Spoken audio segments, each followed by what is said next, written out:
औज़ुबिल्लाहिमिनश्शैतानिर्रजीम बिस्मिल्लाहिर्रहमानिर्रहीम। हमारा आज का टॉपिक है वर्क। तो वर्क के बारे में हम पढ़ेंगे। वर्क क्या है, वर्क की इक्वेशन, वर्क के मुख्तलिफ केसेस हैं, फिर work done by variable force क्या है, फिर यूनिट ऑफ वर्क क्या है, सारी चीज़ें हम पढ़ेंगे। सबसे पहले वर्क क्या है? The dot product of force and displacement is called as work. या ये कि the product of the displacement and the component of force in the direction of displacement, this is called as work. या ये कि when a force displaces a body and body covers some displacement, then we say that work is done by the force। तो ये है definition. अब मसलन सबसे पहले हम पढ़ेंगे work done by constant force.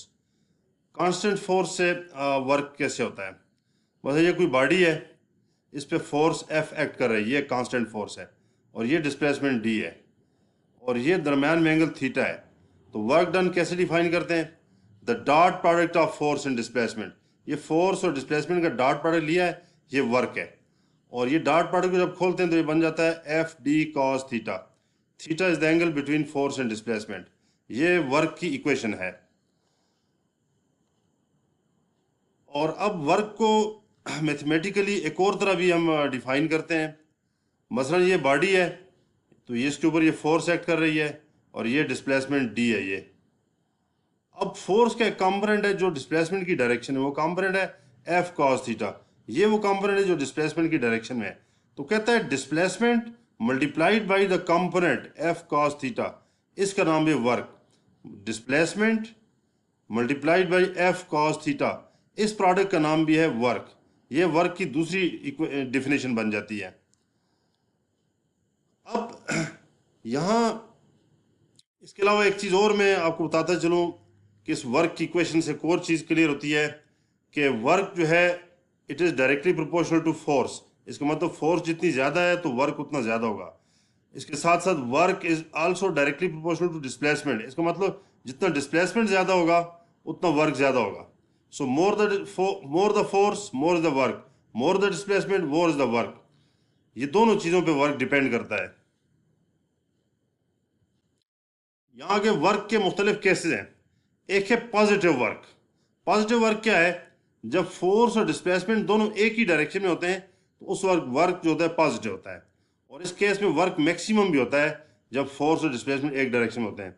इसके अलावा जब फोर्स और डिस्प्लेसमेंट के दरमियान में जो एंगल है, एंगल लेस देन 90 डिग्री होता है, तो इस केस में भी वर्क जो है पॉजिटिव होता है। तो ये पॉजिटिव वर्क के दोनों केसेस हैं।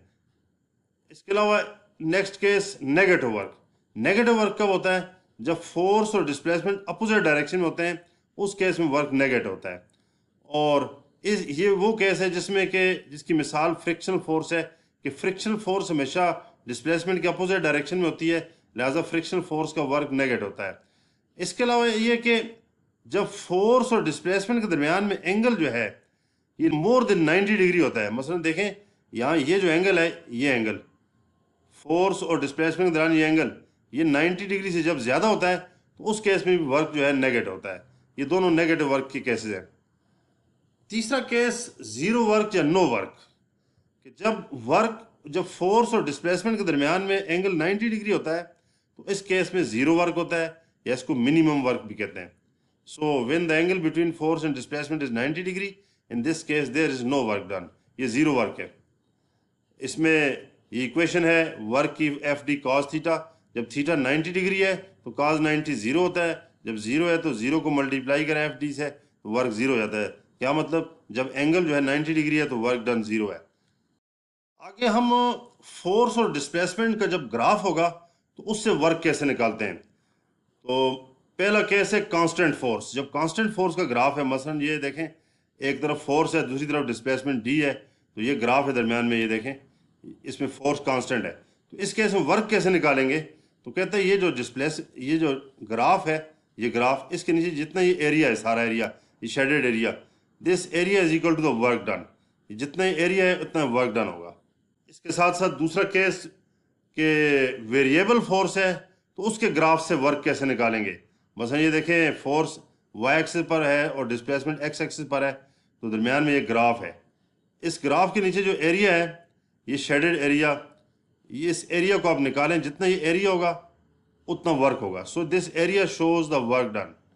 तो यहाँ भी एरिया जो है वर्क को शो कर रहा है। इसके बाद अगला केस जो है कि एक वेरिएबल फोर्स जब किसी बॉडी पे एक्ट करती है तो वहाँ वर्क हम कैसे निकालते हैं। मसला एक बॉडी है, यहाँ से लेकर ये देखें यहाँ तक ये डिस्प्लेसमेंट डी कवर कर रही है, लेकिन पूरे पाथ पर फोर्स कांस्टेंट नहीं है।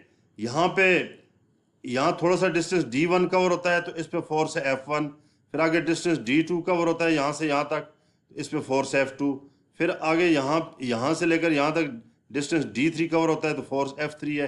तो इस तरह मतलब है कि फोर्स चेंज होती जा रही है, हत्ता कि यहाँ ये जो पाथ है dn, इस पे फोर्स है Fn।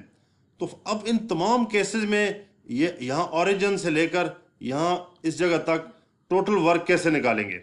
तो उस केस में ये है कि पहले हम d1 डिस्टेंस पे वर्क निकालेंगे, फिर d2 पे निकालेंगे, फिर d3 पे निकालेंगे, आखिर में जितना वर्क तमाम स्टेप्स के वर्क्स को हम ऐड करेंगे।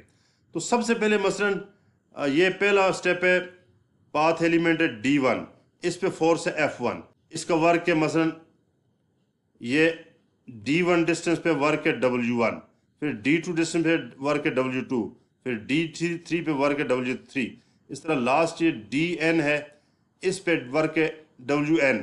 तो इन तमाम वर्क्स को ऐड करेंगे, W1 plus W2 W3 last है Wn, इससे हमें टोटल वर्क मिल जाएगा।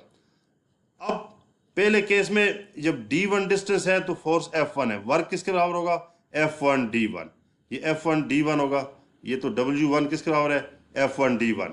अब उसके बाद जो है डिस्टेंस d2 है यहाँ से यहाँ तक, इस पे फोर्स है F2, वर्क किसके बराबर होगा F2 d2। तो ये देखें W2 किसके बराबर है F2 d2। फिर आगे एलिमेंट d3 है, इस पे फोर्स F3 है, वर्क किसके बराबर होगा F3 d3। तो ये यहाँ पे देखें वर्क W3 F3 d3, हत्ता के लास्ट जो है Wn जो होगा Fn dn। तो ये तमाम वैल्यूज पुट करेंगे। अब उसके बाद F1 d1 किसके बराबर होगा F1 d1 cos θ1। अब θ1 क्या है, it is the angle between F1 and d1। अब नेक्स्ट है F2 d2, इसको खोलें तो बन जाएगा F2 d2 cos θ2। अब θ2 क्या है, ये F2 और d2 के दौरान एंगल है θ2। इस तरह W3 जो है F3 d3, ये बन जाएगा, इसको खोलें तो F3 d3 cos θ3। इस तरह लास्ट है ये Fn dn को खोलें तो Fn dn cos θn। अब इन सब को ऐड करें यहाँ पर, तो ये ऐड करने के लिए साइन ऑफ समेशन हम यूज़ करते हैं। तो ये बन जाएगा Fi di cos θi, where i is a number from 1 to n। तो ये इक्वेशन हमें टोटल वर्क डन दे रही है, कहाँ से कहाँ तक, यहाँ से लेकर यहाँ तक, ये टोटल वर्क डन हमें मिल गया है। तो ये work done by variable force इस तरह निकालते हैं। अब यूनिट ऑफ वर्क है, unit of work in SI system is joule. और जूल को किस तरह डिफाइन करते हैं कि मसलन ये कोई बॉडी है जिस पे फोर्स 1 न्यूटन है और डिस्टेंस 1 मीटर कवर कर रही है, तो उस वक्त वर्क होगा 1 जूल। तो डिफाइन किस तरह करेंगे, when a force of 1 newton acts on a body and body covers a displacement of 1 metre, then the work done is 1 joule. ये इक्वेशन है, इसमें फोर्स अगर 1 न्यूटन है, डिस्प्लेसमेंट 1 मीटर है, तो वर्क होगा 1 जूल। तो ये जूल की डेफिनेशन है। अब वर्क एक स्केलर क्वांटिटी है, इसकी कोई डायरेक्शन नहीं होती। So work is a scalar quantity, it has no direction.